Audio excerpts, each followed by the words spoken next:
नमस्कार दोस्तों, आज की इस वीडियो के अंदर हम लोग स्वस्तिक प्लेस्कॉन लिमिटेड के आईपीओ के बारे में बात करेंगे। हम लोग डिटेल में एनालिसिस करेंगे इस कंपनी का। मैं आप लोगों को इस कंपनी की ऑफिशियल वेबसाइट पर ले जाकर आपको दिखाऊंगा कि ये लोग किस तरीके के प्रोडक्ट्स बना रहे हैं, प्रेजेंट के अंदर और आने वाले फ्यूचर के अंदर इनके प्रोडक्ट्स की क्या डिमांड रहेगी। साथ ही साथ हम लोग कंपनी के फाइनेंशियल फंडामेंटल को भी समझेंगे और इस वीडियो के अंदर मैं आपको ये भी बताऊंगा कि क्या आपको इस आईपीओ को अप्लाई करना चाहिए या तो फिर आपको इसे अवॉइड करना चाहिए। और अगर आप लोग इस आईपीओ को अप्लाई करते हैं तो क्या सिर्फ और सिर्फ लिस्टिंग इन पाने के लिए इसे अप्लाई करना चाहिए या तो फिर लॉन्ग टर्म इन्वेस्टमेंट के लिए इसे अप्लाई करना चाहिए। तो चलिए दोस्तों, आपके सारे के सारे डाउट्स को क्लियर करता हूं मैं आज के इस वीडियो के अंदर। और इसी तरीके के वीडियोस को पाने के लिए चैनल को सब्सक्राइब करके ऑल के नोटिफिकेशन बेल को ऑन करना ना भूलें। तो मैं आ चुका हूं यहाँ पर इन लोगों की ऑफिशियल वेबसाइट के ऊपर। जैसे कि आप लोग देख सकते हो तो यहाँ पर कुछ अलग अलग तरीके की यहाँ पर बॉटल्स वगैरह दिखाई गई की फोटो वगैरह यहाँ पर लगाई गई है। तो मैं आपको थोड़ा बहुत और क्लियर हो इसलिए यहाँ पर आपको दिखा देता हूँ कि ये लोग आप लोग देख सकते हो इस तरीके की अलग अलग बॉटल्स होती हैं। जैसे कि जो हमारे यहाँ पर हैंड वॉश आ जाता है, डिश वॉशर आ जाता है, तो उस तरीके के जो केमिकल्स होते हैं जो भी हम लोग जनरली यूज़ करते हैं, तो उसको जो यहाँ पर पैक करने के लिए जो बॉटल वगैरह लगती है प्लास्टिक की, वो सारी बॉटल्स वगैरह बनाते हैं। साथ साथ ये लोग जो ड्रिंकिंग वाटर होता है, हमारा पीने का पानी होता है, तो उसकी भी बॉटल्स वगैरह बनाते हैं। तो उसी तरीके की प्लास्टिक बॉटल्स के मैन्युफैक्चरिंग एंड सेलिंग का ये लोग यहाँ पर बिजनेस करते हैं। अगर हम लोग बात करें यहाँ पर आईपीओ की इंपॉर्टेंट डेट्स और डिटेल की, तो यहाँ पर 24 नवंबर के दिन ये आईपीओ ओपन हो रहा है, वहीं 29 नवंबर के दिन ये आईपीओ यहाँ पर क्लोज हो रहा है। अगर मैं बात करूँ प्राइस बैंड की तो 80 रुपये से लेकर 86 रुपीज़ पर शेयर का यहाँ पर प्राइस बैंड रहेगा। वहीं अगर मैं बात करूँ लॉट साइज की तो 1600 शेयर का यहाँ पर एक लॉट रहेगा। वहीं अगर मैं बात करूँ टोटल इशू की तो 40 करोड़ का टोटल इशू है और जितना का जितना इशू है वो सारा का सारा यहाँ पर फ्रेश इशू है। तो एक बहुत ही अच्छी चीज़ हमें देखने को मिल रही है। अगर मैं बात करूँ कैटेगरी वाइज लॉट साइज की और इन्वेस्टमेंट अमाउंट की, तो एज यूजुअल जिस तरीके से सभी एसएमई आईपीओ के अंदर होता है, इसके अंदर आप लोग रिटेल कैटेगरी के अंदर मिनिमम एक लॉट के लिए और मैक्सिमम भी आप लोग एक लॉट के लिए ही अप्लाई कर सकते हो, जिसके अंदर जो आपकी इन्वेस्टमेंट है वो यहाँ पर 1,37,000 रुपीज़ के आसपास में हो जाएगी। वहीं एचएनआई के अंदर आपको एचएनआई कैटेगरी के अंदर मिनिमम 2 लॉट्स के लिए अप्लाई करना पड़ेगा, जहाँ पर जो आपकी इन्वेस्टमेंट है वो यहाँ पर 2,75,000 रुपीज़ के आसपास में हो जाएगी। दोस्तों, अगर हम लोग बात करें प्रमोटर होल्डिंग के ट्रेंड की, तो इस आईपीओ से पहले कंपनी के प्रमोटर के पास में 60% स्टेक था, जो कि इस आईपीओ के बाद में घटकर यहाँ पर 43.81% हो जाएगा। तो नो डाउट आईपीओ के बाद में कंपनी के प्रमोटर का स्टेक यहाँ पर काफ़ी ज़्यादा कम हो जाएगा। तो एक नोटिस करने वाला पॉइंट यहाँ पर हो जाता है। तो दोस्तों, अब हम लोग बात कर लेते हैं कंपनी के फाइनेंशियल्स की। अगर मैं बात करूँ एसेट की, तो ईयर ऑन ईयर एसेट के अंदर काफ़ी अच्छी ग्रोथ हुई है।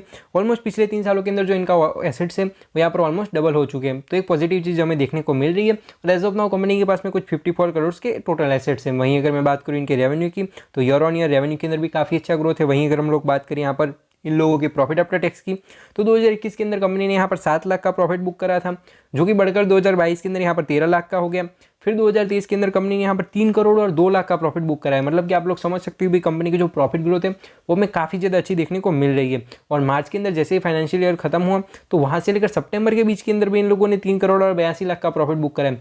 तो मतलब कि इन लोगों की प्रॉफिट ग्रोथ जो है वो काफ़ी ज़्यादा धमाकेदार है, काफ़ी ज़्यादा अच्छी है और कंसिस्टेंसी के साथ में यहाँ पर प्रॉफिट की ग्रोथ हो ही जा रही है। और दोस्तों, अगर यही जो ग्रोथ है वो यहाँ पर अगर हमें आने वाले 5 साल 10 सालों तक देखने को मिलती है, तो आप लोग समझ सकते हो कि हमें कितने ज़्यादा मल्टीबैगर रिटर्न्स देखने को मिल सकते हैं। वहीं अगर हम लोग बात करें net worth and reserves and surplus की, तो इसके अंदर भी हमें ठीक ठाक सी ग्रोथ देखने को मिल रही है। वहीं अगर मैं बात करूँ बोरोइंग की, तो बोरोइंग का जो आंकड़ा है वो यहाँ पर थोड़ा सा अगर हम लोग यहाँ पर अगर डीप के अंदर समझने की कोशिश करें, तो नो डाउट कंपनी का यहाँ पर बोरोइंग बढ़ रहा है। आप लोग जैसे देख ही सकते हो कि भाई ईयर ऑन ईयर बोरोइंग बढ़ रहा है, लेकिन जिस तरीके की प्रॉफिट ग्रोथ है और जिस तरीके की एसेट्स की ग्रोथ है, कंपेरेटिवली कंपनी के ऊपर उतना ज़्यादा बोरोइंग नहीं बढ़ रहा है। प्लस कंपनी की प्रॉफिटेबिलिटी अच्छी है, तो कंपनी के लिए ये डेट वगैरह पे करना कोई ज़्यादा दिक्कत वाली बात यहाँ पर नहीं होगी। तो ओवरऑल कंपनी के जो फाइनेंशियल्स है वो हमें काफ़ी ज़्यादा अच्छे देखने को मिल रहे हैं। अगर हम लोग यहाँ पर की परफॉर्मेंस इंडिकेटर्स के जरिए कंपनी के वैल्यूएशन को समझने की कोशिश करें, तो इस आईपीओ के अंदर जो कंपनी का पी रेशियो है वो 17 का है। तो मतलब कि हमें कंपनी जो है ठीक ठाक से वैल्यूएशन के ऊपर देखने को मिल रही है।